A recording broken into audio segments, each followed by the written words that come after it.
Le rugby a toujours eu une trêve hivernale, en l'occurrence une dizaine de jours jusqu'à il y a 3 ans.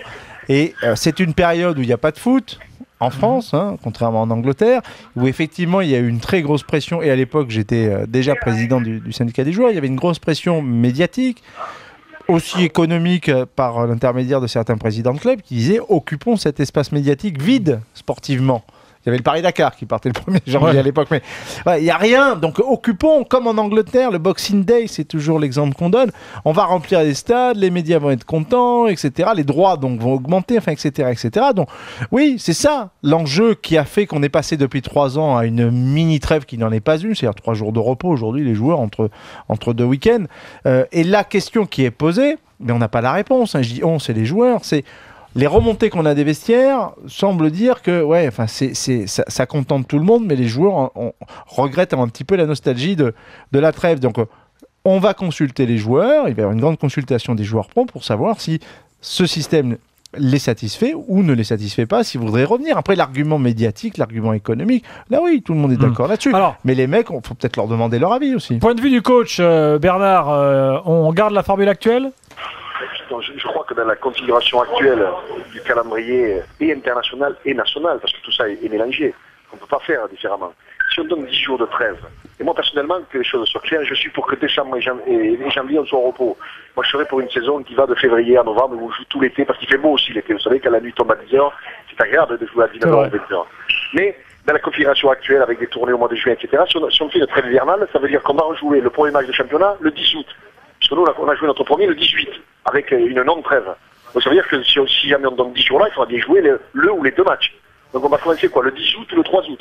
Ce qui voudrait dire qu'avec les joueurs internationaux qui arrivent fin juin de tournée, ils ne pourraient pas jouer les 2 premiers matchs de championnat. Non, il peut y avoir plus de doublons, un doublon de plus. Oui, mais Serge, les doublons, c'est gentil. Les doublons, non, c'est pas gentil, c'est compliqué. Les doublons pour l'entraîneur de club et pour le oui. Et puis, non, attention, et pour des partenaires, hein. N'oublions pas. Parce que bien sûr, joueurs, mais c'est toujours l'argument économique. Par les partenaires et par les gens qui viennent là. Donc, l'un dans l'autre, aujourd'hui, moi qui suis pour une très très grosse trêve de décembre et janvier, dans la configuration actuelle, je ne vois pas comment on peut faire, si ce n'est effectivement de faire 1 ou 2 doublons de plus, mais qui pénalise les gens et qui fait en sorte que notre sport perd du crédit. Il faudrait peut-être réduire le nombre d'équipes dans le top 14. Ah, ça c'est une autre possibilité. Mais non, mais je veux dire, c'est pas parce qu'il n'y a pas de solution. Si tu veux, juste, hein, à chaque fois c'est les mêmes questions. C'est pas les mêmes questions, mais c'est les mêmes réponses. C'est que les questions diffèrent, mais au fond on a toujours la même réponse. Bon, ouais, mais il faut que les mecs jouent. Sauf qu'à un moment donné, on peut se dire, on peut prendre le tuyau par l'autre bout. Tout le monde a dans la bouche la santé des joueurs. Faut protéger la santé des joueurs, faut pas, etc. Mais par contre, quand il s'agit de faire une équation un peu disons, ben oui, mais bon, voilà le calendrier, il faut dire, ouais, il faut qu'ils jouent. Ben non, moi je dis, si on s'occupe de la santé des joueurs, il faut aussi dire que les mecs jouent moins. Et après, les questions de calendrier international et national, ben à ce moment-là, il doit trouver d'autres réponses que, ouais, mais faut que les mecs jouent. Parce que sinon, on n'a qu'à jouer tous les week-ends de l'année, si on n'en a rien à branler aussi. Donc, faut pas sans arrêt dire, alors, on peut pas faire autrement, c'est pas possible. On va prendre l'avis de Tony dans quelques secondes. Thomas, toi, tu étais aussi sur les stades en tant que consultant là, pendant les fêtes. T'as vu l'engouement, t'as vu la... Là, il n'y a même pas de débat. La question, elle se pose pas. J'étais à Toulon, en l'occurrence. C'est phénoménal. Toutes les conditions sont réunies pour qu'il y ait une ferveur, des gens qui sont réunis souvent en famille, pour qu'on puisse aller au stade parce que quasiment tout le monde est en vacances à cette période de l'année. C'est extraordinaire. Et en plus de ça, on a sur le terrain un spectacle où on a, en termes de contenu, une journée qui nous offre quasiment le plus d'essais depuis le début de ce championnat. Des matchs attrayants, des gens qui sont heureux. C'est pas dû au Boxing Day, ça. Je suis désolé, ça...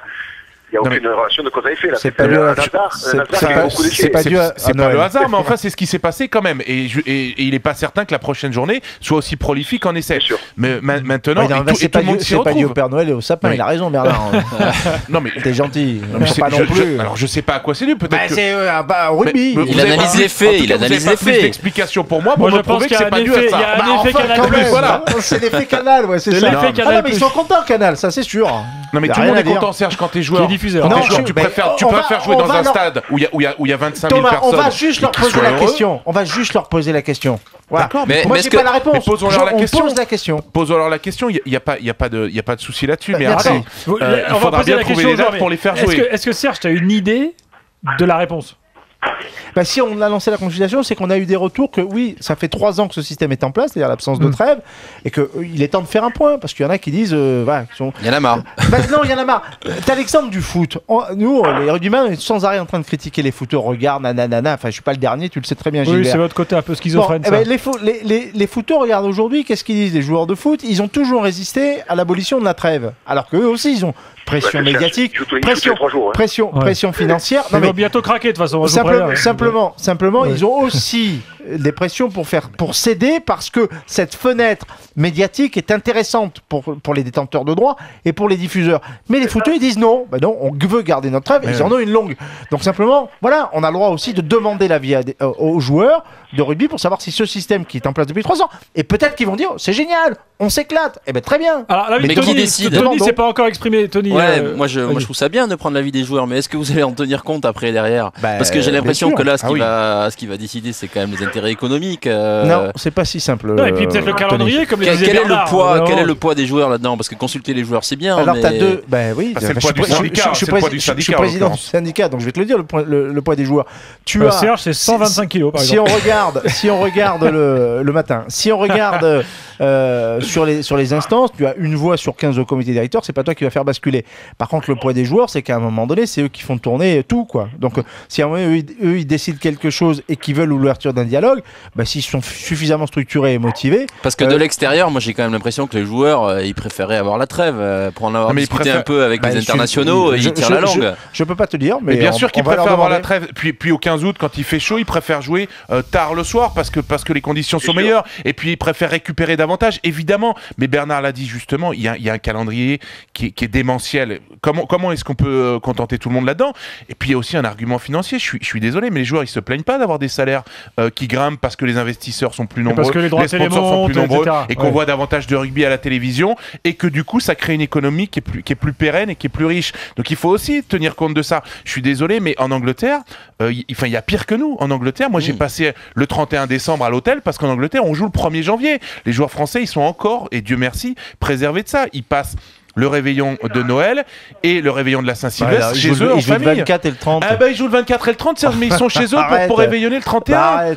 Non mais attends. Moi ça me choque pas. Moi ça me choque pas effectivement qu'il y ait plus de trêve, parce que c'est un sport pro, que ça fait partie de c'est le spectacle, et moi ça me choque pas. Après je trouve ça bien de consulter les joueurs, mais de l'extérieur, je suis désolé, j'ai quand même l'impression que c'est pas les joueurs qui vont décider sur ce coup. C'est un peu l'idée du syndicat, si tu veux, qu'à un moment donné que la parole des joueurs elle compte ou elle compte pas. Si elle compte pas, elle compte pas, mais à ce moment-là le syndicat n'a plus rien à dire, n'a plus rien à faire.